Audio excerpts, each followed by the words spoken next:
Perkenalkan, nama saya Niputu Ayu Indah Wulandari dengan NIM 21130310113 Prodi S1 Pendidikan Kimia. Pada hari ini saya akan mempresentasikan terkait dengan jawaban UAS energi terbarukan.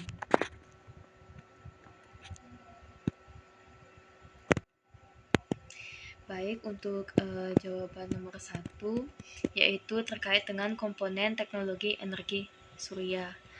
Nah, untuk masing-masing penjelasan komponen utama teknologi energi surya, yaitu yang pertama, pemanas surya atau solar heater, yaitu menggunakan panel surya untuk memanaskan air atau udara, sering digunakan dalam sistem pemanas rumah tangga atau industri. Kemudian, photovoltaik surya atau solar photovoltaics, yaitu untuk mengubah sinar matahari secara langsung menjadi listrik menggunakan panel surya yang terbuat dari bahan semikonduktor seperti silikon. Nah, selanjutnya energi panas surya atau solar thermal electricity, yaitu memanfaatkan cermin atau lensa untuk mengonsentrasikan cahaya matahari, memanaskan cairan, dan menghasilkan uap untuk menggerakkan turbin. Nah, selanjutnya arsitektur surya atau solar arsitektur, yaitu mendesain bangunan dengan memanfaatkan sinar matahari untuk pencahayaan alami dan pengurangan konsumsi energi. Nah, selanjutnya fotosintesis buatan atau artificial photosynthesis, yaitu teknologi yang meniru proses fotosintesis alami untuk menghasilkan bahan bakar terbarukan seperti hidrogen.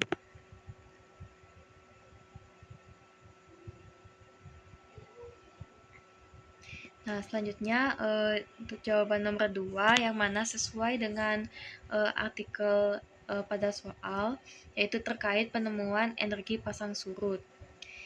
Nah, penemuan signifikan dari eksperimen energi pasang surut yaitu yang pertama efisiensi turbin adaptif, yaitu efisiensi konversi energi pasang surut dapat meningkat dengan desain turbin yang lebih adaptif terhadap aliran air. Selanjutnya, potensi di lokasi pasang surut tinggi, yaitu energi pasang surut memiliki potensi besar di lokasi dengan variasi pasang surut tinggi seperti delta sungai atau daerah pesisir tertentu. Selanjutnya, pengurangan emisi karbon, yaitu teknologi ini berkontribusi terhadap pengurangan emisi karbon dengan menggantikan bahan bakar fosil.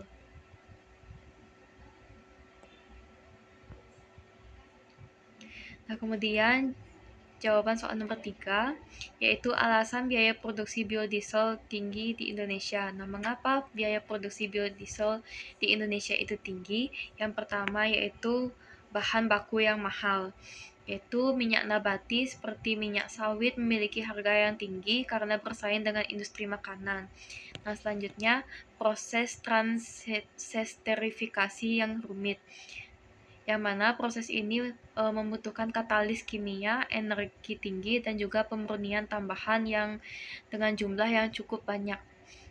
Kemudian skala produksi terbatas, yaitu banyak pabrik biodiesel belum mencapai skala ekonomi yang efisien dalam melakukan produksi. Kemudian infrastruktur kurang mendukung. Nah, yang mana kurangnya fasilitas transportasi dan juga distribusi untuk bahan baku dan produk akhir.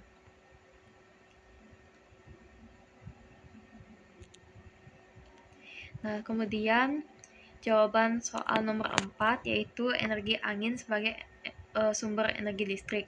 Yang mana pada jawaban ini yaitu mengungkap potensi dan tantangan energi angin. Yaitu yang pertama pada prinsip kerja energi angin untuk listrik. Nah, yaitu energi angin menggerakkan baling-baling turbin yang terhubung ke generator listrik.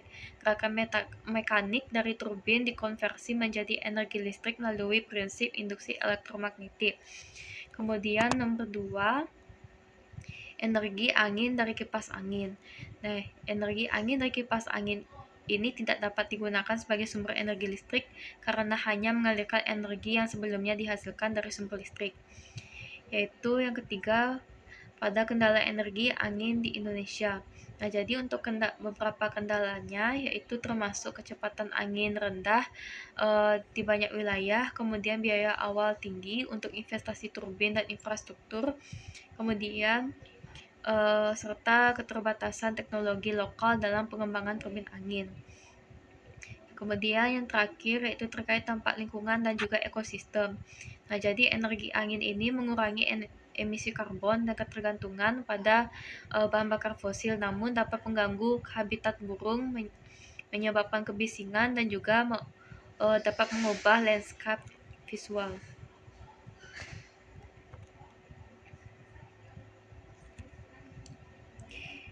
Nah, kemudian untuk jawaban soal nomor 5 yaitu terkait 3 jenis sistem operasi energi panas bumi.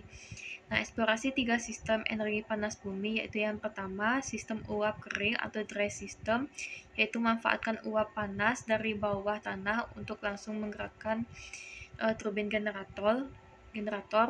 Kemudian sistem uap flash atau flash steam, yaitu air panas bumi bertekanan tinggi mengubah menjadi uap yang kemudian digunakan untuk menggerakkan turbin. Kemudian sistem siklus biner atau binary cycle, yaitu menggunakan fluida kerja dua dengan titik di rendah untuk memasukkan uap dari panas bumi.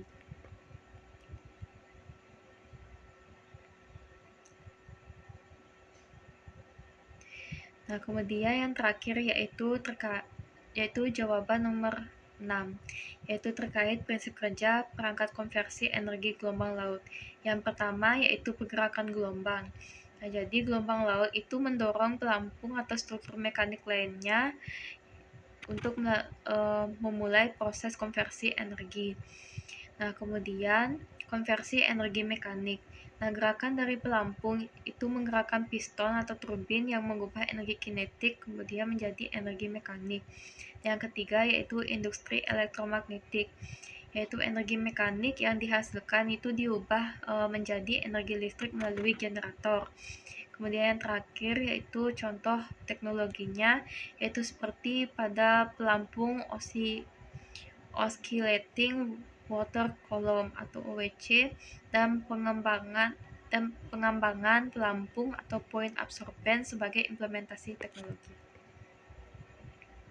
Baik, sekian presentasi yang telah saya sampaikan. Mohon maaf jika terdapat kesalahan dalam tutur kata. Saya ucapkan terima kasih. Om Santi Santi Santi Om.